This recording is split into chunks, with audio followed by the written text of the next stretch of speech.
Hello दोस्तों, स्वागत है आपका अपने यूट्यूब चैनल एसएससी योद्धा जीके के ऑनलाइन प्लेटफॉर्म पे। दोस्तों आज हम लोग देखने वाले हैं यूपीपी री एग्ज़ाम। ठीक दोस्तों, प्रैक्टिस सेट नंबर 3 हिंदी। ठीक दोस्तों, क्या देखने वाले हैं? प्रैक्टिस सेट नंबर 3 हिंदी देखने वाले दोस्तों। पूरे 37/37 क्वेश्चन आपके लिए लाए गए हैं इसमें, और बहुत ही अच्छा प्रैक्टिस सेट है। आप इसको देखिए और जल्दी से वीडियो लाइक करिए, चैनल सब्सक्राइब करिए, वीडियो शेयर जरूर कर दीजिएगा। कम टाइम में हमें ज़्यादा क्वेश्चन करना है। इस समय जो परीक्षाएं नज़दीक आ रही हैं, तो इसलिए हमें टाइम कम लगाना है और क्वेश्चन जल्दी से पूरा कर लेना। और आप लोग कमेंट बॉक्स में ज़रूर बताइएगा वीडियो आपको कैसा लगा, और कमेंट बॉक्स में ये भी बताइएगा कि आपका कितने क्वेश्चन सही हुए। देखिए पहला क्वेश्चन कह रहा है हिंदी वर्णमाला में अंतस्थ व्यंजन कौन से होते हैं, यानी कौन से हैं। तो आप लोग क्या बताएंगे? इसका ऑप्शन क्या होगा दोस्तों? ऑप्शन नंबर इसका बी सही होगा, या रा लावा। क्या दोस्तों? ऑप्शन नंबर बी, या रा लावा अंतस्थ व्यंजन है। इसमें ऑप्शन नंबर ए दिया है, इसको क्या कहा जाता है दोस्तों? ऊष्म व्यंजन क्या कहा जाता है? क्या दोस्तों? ऊष्म व्यंजन कहा जाता है। आप लोग इसको समझ लीजिएगा, इसका ऑप्शन नंबर बी सही होगा। क्या दोस्तों? Option number B. अगला क्वेश्चन देखिए, बहुत ही प्यारा प्यारा क्वेश्चन इस प्रैक्टिस सेट में लिए गए हैं दोस्तों। टाइम कम लगाइए और ज़्यादा से ज़्यादा क्वेश्चन को सही करिए। किस छंद में 26 मात्राएं होती हैं तथा 14 और 12 पर यति होती है, यानी यत मतलब रुकाव होता है दोस्तों, उसे क्या कहा जाता है? तो आप लोग क्या बताएंगे? 26 मात्राएं गीतिका में होता है, यानी ऑप्शन नंबर सी गीतिका में होता है, जिसमें 14 और 12 की यति होती है। अगला क्वेश्चन देखिए, बहुत ही अच्छे अच्छे क्वेश्चन इस प्रैक्टिस सेट में लिए गए हैं। कह रहा निम्नलिखित में से असंगत यानी गलत विलोम शब्द युग्म कौन सा है, यानी आपको बताना है इसमें से असंगत यानी विलोम शब्द कौन सा है। कौन सा है दोस्तों, आपको बताना है। ठीक है, गलत है, असंगत है, यानी आप बताएंगे इसका ऑप्शन नंबर क्या होगा दोस्तों? सी वाला सही होगा। ससावत का होता है नसावत। क्या दोस्तों? ससावत का होता है नसावत।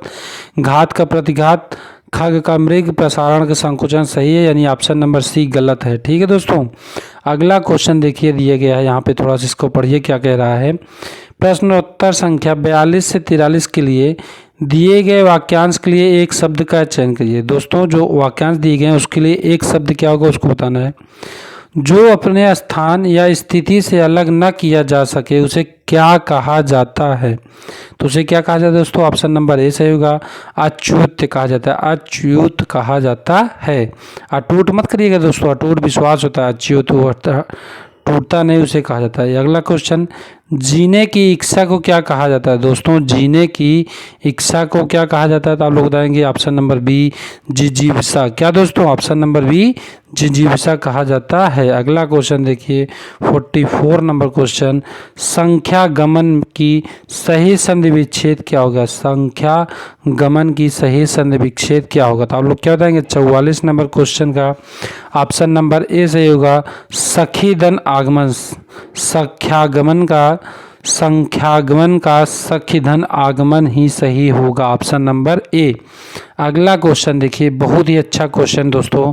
45 नंबर क्वेश्चन में, जब किसी सामान्य बात का विशेष बात से तथा विशेष बात का सामान्य बात से समर्थन किया जाए वहाँ कौन सा अलंकार होता है? यानी दोस्तों आप लोग समझ रहे हैं बात को, क्वेश्चन को थोड़ा सा घुमा रहा है लेकिन क्वेश्चन बहुत ही अच्छा बता रहा है। तो इसका ऑप्शन क्या होगा दोस्तों? ऑप्शन नंबर इसका होगा दोस्तों ऑप्शन नंबर सी, अर्थांतरवंशन कहा जाता है। क्या दोस्तों? अर्थांतर न्यास कहा जाता है, ऑप्शन नंबर सी। अगला क्वेश्चन देखिए 46 नंबर क्वेश्चन, बहुत ही प्यारा क्वेश्चन है दोस्तों। अशुद्ध वाक्य का चयन कीजिए। दोस्तों पहले तो पूछ रहा था कि 4 में शुद्ध क्या है, अब आपसे पूछता है कि 4 में अशुद्ध क्या है। तो आपको थोड़ा डीपली इसके बारे में जानकारी होना चाहिए, मात्रा की कंफर्म जानकारी होनी चाहिए, तब आप इसको बता सकेंगे कि 4 में कौन सा एक अशुद्ध यानी गलत है। तो आप लोग इसका क्या ऑप्शन बताएंगे? ऑप्शन नंबर इसका बी सही होगा, माता पिता पूजनीय है। दोस्तों पूजनीय होना चाहिए, पूजनीय लिखा है, पूजनीय होना चाहिए। ठीक है, पूजनीय होना चाहिए, पूजनीय लिखा गया। ठीक दोस्तों, इसलिए गलत है। 47 नंबर क्वेश्चन देखिए, बहुत ही प्यारा क्वेश्चन है। छायादार शब्द किसका उदाहरण है, यानी छायादार शब्द किसका उदाहरण है। तो आप लोग क्या बताएंगे, 47 नंबर क्वेश्चन का ऑप्शन क्या हो गया, ऑप्शन नंबर डी संकर शब्द। संकर ऐसे शब्द होते हैं दोस्तों, छाया और दार दो शब्दों से मिलकर बनते हैं। किससे, दो शब्दों से, शब्दों के मेल से बनते हैं, उन्हें संकर शब्द कहा जाता है। अगला क्वेश्चन दोस्तों, अगला क्वेश्चन देखिए, यहाँ पे 48 नंबर क्वेश्चन दिया गया है। निम्नलिखित में से किस विकल्प में सभी शब्द भाववाचक संज्ञा हैं। कौन सा ऐसा ऑप्शन दिया गया जिसमें चारों भाववाचक संज्ञा। तो आप लोग क्या बताएंगे, 48 नंबर का ऑप्शन नंबर सी होगा, रसीला, कड़वाहट, बुढ़ापा, उन्नति। यानी ये चारों जो दिए गए हैं ऑप्शन नंबर सी में, ये भाववाचक संज्ञा के शब्द हैं। 49 नंबर क्वेश्चन देखिए दोस्तों, बहुत ही प्यारा क्वेश्चन है। इस प्रैक्टिस सेट में बहुत ही अच्छे अच्छे क्वेश्चन लिए गए हैं। नीचे लोकोक्तियां और उनके अर्थ दिए गए हैं, इनमें गलत अर्थ वाली लोकोक्तियां का चयन कीजिए। यानी कौन सा ऐसा लोकोक्तियां अर्थ गलत है उसको आपको चयन करना है। तो आप लोग क्या बताएंगे, इसका ऑप्शन नंबर देखिए, ऑप्शन नंबर इसका दोस्तों बी वाला सही का 3 13 होना, यानी असंगठित होना। 3 से 13 होना दोस्तों संगठित होना, असंगठित नहीं होना होता है।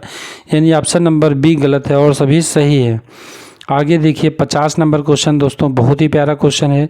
गूलर का फूल होना मुहावरे का सही अर्थ क्या होगा। दोस्तों गूलर का फूल होना मुहावरे का सही अर्थ क्या है। तो आप लोग क्या बताएंगे, इसका ऑप्शन नंबर सी होगा, दुर्लभ वस्तु। क्या दोस्तों, दुर्लभ वस्तु होता है गूलर के फूल, यानी बहुत दिन बाद जो दोस्तों दिखाई देते हैं, गूलर का फूल कहा जाता है, जिसे देखा ना जा सके दोस्तों, दुर्लभ फूल। मैंने राधा के लिए कपड़े खरीदे, इस वाक्य में कारक का प्रकार बताइए। कौन सा कारक है दोस्तों, मैंने राधा के लिए, यहाँ पे दोस्तों के लिए दिया गया है, कपड़े खरीदे, इस वाक्य में कौन सा कारक है। तो आप लोग क्या बताएंगे, इसका ऑप्शन नंबर सी होगा, संप्रदान कारक होगा। कौन सा दोस्तों, संप्रदान कारक होगा। यानी आप लोग कारक पढ़े होंगे तो समझते होंगे, उसमें कर्ता ने कर्म को कारण से संप्रदान के लिए, यहाँ देखिए के लिए दिया गया, इसलिए यहाँ संप्रदान कारक था। अगला क्वेश्चन देखिए 52 नंबर दोस्तों क्वेश्चन, किस भाव की परिपक्व अवस्था को रस कहा जाता है। यानी किस भाव की परिपक्व अवस्था को रस कहा जाता है। तो आप लोग क्या बताएंगे, 52 नंबर क्वेश्चन का ऑप्शन नंबर डी सही होगा, अस्थाई भाव। क्या दोस्तों, अस्थाई भाव कहलाता है। 53 नंबर क्वेश्चन देखिए, तिरंगा में कौन सा समास है। दोस्तों तिरंगा में कौन सा समास है। तो आप लोग बताएंगे द्विगु समास। क्या दोस्तों, ऑप्शन नंबर बी द्विगु समास होगा। क्या दोस्तों, द्विगु समास हो गया। अगला क्वेश्चन देखिए, अभ्यांतर का सही अर्थ क्या होगा। अभ्यांतर का सही अर्थ आपको बताना है दोस्तों। अभ्यांतर का सही अर्थ होगा ऑप्शन नंबर डी, किसी वस्तु का भीतरी भाग। क्या दोस्तों, किसी वस्तु का भीतरी भाग अभ्यांतर कहलाता है, अभ्यांतरण। अगला क्वेश्चन देखिए, किस क्षेत्र की बोली को काशिका कहा जाता है। यानी कहा गया, किसकी क्षेत्र, यानी कौन सा क्षेत्र को काशिका बोली को कहा जाता है। तो आप लोग क्या बताएंगे, 55 नंबर क्वेश्चन का ऑप्शन नंबर क्या होगा दोस्तों, 55 नंबर ऑप्शन का क्वेश्चन का आंसर सही होगा सी वाला, वाराणसी। वाराणसी क्षेत्र की बोली को काशिका कहा जाता है। क्या दोस्तों, काशिका कहा जाता है। दोस्तों थोड़ा टाइम कम लेना है, जल्दी जल्दी करना है। अगर आप लोगों की स्पीड ज़्यादा लगती है तो थोड़ा स्पीड कम कर लीजिएगा, कम लगती है तो ज़्यादा कर लीजिएगा। हम कम टाइम में ज़्यादा क्वेश्चन कराने के लिए ही आपके पास प्रैक्टिस सेट लेके आए हैं, अन्यथा तो बहुत टाइम लगाने वाले बहुत टीचर हैं, आप और लोगों का क्लास कर सकते हैं। देखिए समूह सार्थक शब्द को चिन्हित कीजिए। दोस्तों समूह सार्थक चिन्ह कौन सा है उसको आप चिन्हित करिए। तो क्या होगा दोस्तों, ऑप्शन नंबर इसका क्या सही होगा, ऑप्शन नंबर ए स्वातावक। क्या दोस्तों, स्वातावक समूह सार्थक शब्द है। अगला क्वेश्चन देखिए 57 नंबर क्वेश्चन, बहुत ही प्यारा क्वेश्चन, जूही की कली कविता के कवि कौन है। जूही के कली कविता के कवि कौन है। तो आप लोग बताएंगे जूही की कली दोस्तों निराला जी, यानी ऑप्शन नंबर ए सही है, निराला जी की ये कविता है जूही की कली। ठीक दोस्तों। अगला क्वेश्चन 58 नंबर देखिए, ऐसे कुछ आप लोग कवि की नाम याद कर लीजिएगा जो कवि उनके अच्छे अच्छे फेमस हैं। एक दिन हम वीडियो लाएंगे उस पर सभी मोस्ट इम्पॉर्टेंट उनकी रचनाएं लिखाएंगे। निम्नलिखित में से मिश्र वाक्य का चयन कीजिए। दोस्तों जो ऑप्शन दिए उसमें मिश्र वाक्य कौन सा है इसको आपको बताना है। तो क्या होगा दोस्तों, इसका ऑप्शन नंबर क्या होगा, ऑप्शन नंबर सी, जो विद्यार्थी परिश्रमी है वह अवश्य सफल होगा। मिश्रमीम दोस्तों जो वह सो आता है उसे मिश्र वाक्य कहा जाता है। अगला क्वेश्चन देखिए, बहुत ही प्यारा क्वेश्चन 59 क्वेश्चन है। शब्द युग के सही अर्थ भेद का चयन कीजिए। अम्बुज और अम्बुद, यानी अम्बुद और अम्बुज, यानी दोस्तों ज और द का अंतर है, तो आपको सही अर्थ बताना है। क्या होगा दोस्तों सही अर्थ? ऑप्शन नंबर ए अम्बुज, ज माने कमल होता है और द माने बादल होता है, यानी ऑप्शन नंबर ए में ही सही दिया गया है। अगला क्वेश्चन देखिए, पर्यायवाची दिया गया है दोस्तों। अगला क्वेश्चन बहुत ही प्यारा क्वेश्चन, दो समानार्थक शब्दों की पुनरुक्ति के बीच में किस विराम चिन्ह का प्रयोग होता है? तो उसमें कौन सा विराम चिन्ह होता है? यानी ऑप्शन नंबर सी योजक चिन्ह का विराम का प्रयोग होता है। क्या दोस्तों? योजक चिन्ह उसमें लगे होते हैं। अगला क्वेश्चन देखिए, यहाँ पे बहुत ही प्यारा क्वेश्चन है, 61 नंबर क्वेश्चन दोस्तों। कह रहा पत्थर का पर्यायवाची नहीं है। दोस्तों ऐसे क्वेश्चन आजकल बन रहे हैं कि नहीं है उसको बताना है तो तीन तो है ही है, एक नहीं है, यानी आपको डीपली नॉलेज थोड़ा होना चाहिए। तो इसका ऑप्शन क्या दोस्तों बताएंगे? ऑप्शन नंबर डी उरग। उरग दोस्तों सर्व का पर्यायवाची है। किसका दोस्तों? सर्व का उरग होता है। अगला देखिए 62 नंबर क्वेश्चन क्या दिया गया है, थोड़ा इसको पढ़िए उसके बाद उत्तर दीजिए। इस प्रश्न के पहले और अंतिम, दोस्तों इधर एक सेकंड थोड़ा सा, इस प्रश्न के पहले और अंतिम भाग को क्रमशः 1 और 6 की संख्या दी गई है। इसके बीच में आने वाले अंश को 4 भागों में बांटा गया। या रा ला वा की संख्या दी गई। ये चारों भाग उचित क्रम में नहीं हैं। इन चारों भागों को दिए गए विकल्पों में उचित क्रम में लगाएं ताकि एक सही वाक्य का निर्माण हो सके। दोस्तों जो दिया गया है क्वेश्चन, ये कह दिया है, आपसे पूछ रहा है कि ऐसा कौन सा ऑप्शन है जो इसको मिलाने पे एक शुद्ध यानी पूरा वाक्य बन जाएगा। देखिए पहली लाइन में क्या है, आप सबको धोखा, यानी इसके बाद क्या होगा दोस्तों? सही होगा इसका ऑप्शन नंबर, दोस्तों यहाँ पे देखिए क्या सुटेबल खा रहा है। जैसे हम यहाँ पे पहले ला ले लें, ऑप्शन नंबर ए देखते हैं, ला ले लें, तो ला में आप सबको धोखा दे सकते हैं, आप दुख को नहीं। देखिए यानी ला नहीं सुटेबल खा रहा है। या देखें यानी बी वाला ऑप्शन, आप सबको धोखा दे सकते हो पर दे सकते हो, फिर गलत हो गया दोस्तों। यानी ऑप्शन नंबर सी देखें, आप सबको खुद को नहीं। दोस्तों देखिए अब डी वाला ऑप्शन देखते हैं दोस्तों। डी वाला ऑप्शन क्या अगर सही खाएगा तो बताते हैं। आप सबको रा पहले आएगा, आप सबको धोखा दे सकते हैं पर खुद को नहीं। देखिए सुटेबल खरा, यानी ऑप्शन नंबर डी वाला सही होगा। ठीक है दोस्तों, अगला क्वेश्चन देखिए 63 नंबर क्वेश्चन, बहुत ही प्यारा क्वेश्चन है दोस्तों। परिणामवाचक क्रिया विशेषण अव्यय क्या है? दोस्तों परिणामवाचक क्रिया विशेषण अव्यय क्या है? तो आप क्या बताएंगे? 63 नंबर का ऑप्शन नंबर डी वाला सही होगा, अत्यंत। क्या दोस्तों? अत्यंत वाला होगा, यानी ऑप्शन नंबर डी अत्यंत ही इसका सही ऑप्शन सही होगा। अगला क्वेश्चन देखिए 64 नंबर क्वेश्चन दोस्तों, 64 से 68 दिया गया, यानी आपके लिए गद्यांश दिया गया है। इसको ध्यान से गद्यांश पढ़िएगा और उत्तर दीजिएगा। गद्यांश को पढ़िए और निम्नलिखित प्रश्नों को उत्तर दीजिए। ठीक है। प्राचीन समय में भारत विश्व में शिक्षा और संस्कृति का प्रमुख केंद्र था। देश विदेश के विद्यार्थी यहाँ शिक्षा प्राप्त करने आते थे। प्राचीन भारतीय शिक्षा प्रणाली के अंतर्गत विद्यार्थियों को पुस्तकीय ज्ञान और आध्यात्मिक ज्ञान प्रदान करने के साथ साथ उन्हें शारीरिक शिक्षा भी प्रदान की जाती थी। उन्हें युद्ध कौशल भी सिखाया जाता था। आगे दोस्तों देखिए, इस प्रकार प्राचीन शिक्षण संस्थाओं या आश्रम विद्यार्थियों के चहुमुखी विकास पर ध्यान देते थे। आज स्थिति भिन्न है। वर्तमान दोषपूर्ण शिक्षा प्रणाली सिर्फ डिग्री धारक बेरोजगारों की भीड़ उत्पन्न कर रही है। आज के अधिकांश युवा शिक्षा प्राप्त करके भी स्वावलंबी नहीं बन पाते। उनके हृदय में देश और समाज के प्रति किसी भी प्रकार का कर्तव्य बोध उत्पन्न नहीं होता। वे अपने प्राचीन परंपराओं का, आगे दोस्तों देखिए क्वेश्चन, यानी इसका गद्यांश, परंपराओं का सम्मान नहीं करते। वर्तमान शिक्षा प्रणाली युवाओं में राष्ट्र गौरव की भावना उत्पन्न करने में असफल रही। समय समय पर भारत की नीति निर्माताओं ने शिक्षा को बहुआयामी बनाने के अनेक प्रयास किए हैं। नई शिक्षा नीति में विद्यार्थी के नैतिक मानसिक शारीरिक विकास पर बल देने का प्रयास किया जा रहा है। अब नवीन शिक्षा प्रणाली के अंतर्गत विद्यार्थी को जाति, धर्म, भाषा के दायरे से ऊपर उठाकर राष्ट्रहित में कार्य करने के लिए प्रेरित किया जा रहा है। दोस्तों देखिए और थोड़ा सा बचा है।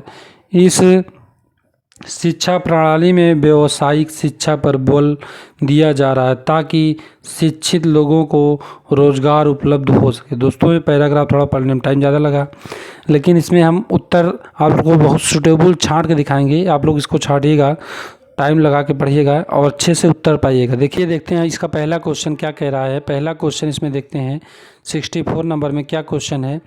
प्राचीन समय में विश्व में शिक्षा और संस्कृति का प्रमुख केंद्र था। कहाँ का केंद्र था दोस्तों? भारत, यानी ऑप्शन नंबर ए भारत शिक्षा का केंद्र था। इसको आप लोग देख लिए होंगे। आगे देखिए 65 नंबर, बहुत ही अच्छे क्वेश्चन, बहुत सरल हैं।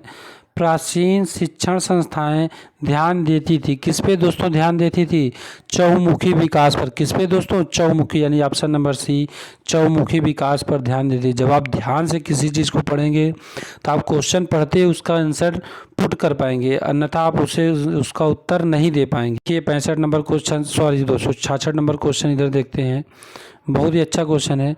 नवीन शिक्षा प्रणाली में विद्यार्थियों को प्रेरित किया जाता है किस पे अब आजकल प्रेरित किया जा रहा है दोस्तों? तो आप लोग क्या बताएंगे? ऑप्शन नंबर बी राष्ट्रहित में कार्य करने के लिए। देखिए आप लोग यहाँ पे पढ़े होंगे राष्ट्रहित में अब प्रेरित किया जाता है कि आप लोग राष्ट्रहित में कार्य करें। 67 नंबर क्वेश्चन देखिए दोस्तों, बहुत ही प्यारा क्वेश्चन है और बहुत ही अच्छा क्वेश्चन का आंसर है। नवीन शिक्षा प्रणाली में व्यवहारिक शिक्षा पर बल दिया जा रहा है ताकि क्या हो सकता है दोस्तों? ताकि ऑप्शन नंबर सी विद्यार्थियों का नैतिक, शारीरिक, मानसिक विकास हो सके। इसी पे तो जोर दिया जा रहा है ना दोस्तों। आप लोग देखिएगा 68 नंबर क्वेश्चन, बहुत ही प्यारा क्वेश्चन दोस्तों। पुस्तकीय शब्द में प्रत्यय बताइए दोस्तों। पुस्तकीय शब्द में प्रत्यय क्या हो गया? तो आप लोग क्या बताएंगे? इसका ऑप्शन नंबर सी ई, बड़ी ई और या दोस्तों पुस्तकीय शब्द में प्रत्यय होगा। दोस्तों आप हमारे चैनल को जल्दी से सब्सक्राइब कर लीजिए, वीडियो लाइक एंड शेयर जरूर करते रहिए, चैनल से जुड़ जाइए। आपको जीके हिंदी की कंप्लीट प्रैक्टिस सेट दिया जा रहा है। आप एसएससी की किसी भी परीक्षा की तैयारी करें तो उसके लिए अलग से दिया जा रहा है, यूपीपी के लिए करें तो उसके लिए अलग से दिया जा रहा है, एसएससी जीडी अगर आएगी तो उसके लिए कंप्लीट यानी धांसू तरीके से हिंदी और जीएस आपको कंप्लीट कराया जाएगा। आप लोग देख रहे हैं कि अब मैथ और रीजनिंग का लेवल बहुत ही कम कर दिया जा रहा है, जीके पे ज़्यादा फोकस किया जा रहा है। जीके आपको आना चाहिए, जीके बहुत ही महत्वपूर्ण, और हिंदी यही अब आपको सिलेक्शन दिलाएंगे। आप लोग इस पर फोकस करके अच्छे से तैयारी करिएगा। अगला क्वेश्चन देखिए, बहुत ही अच्छा क्वेश्चन है।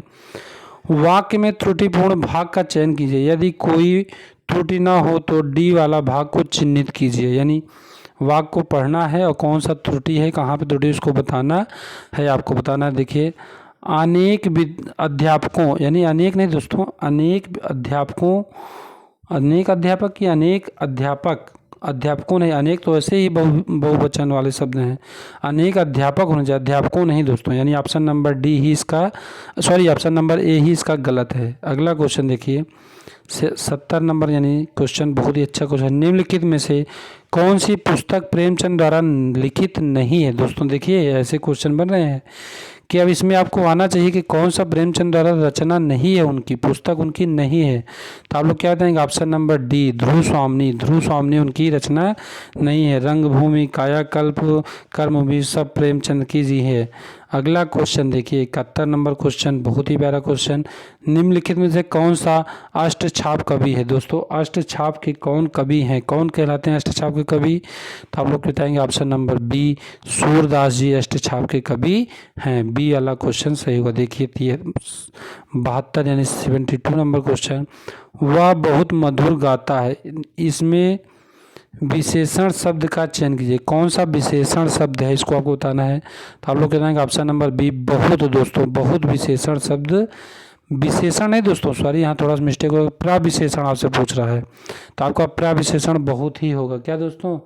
प्रविशेषण आपका इसमें बहुत वाला होगा। देखिए 73 नंबर क्वेश्चन दोस्तों, हमारे लास्ट 2 ही क्वेश्चन बचे हैं।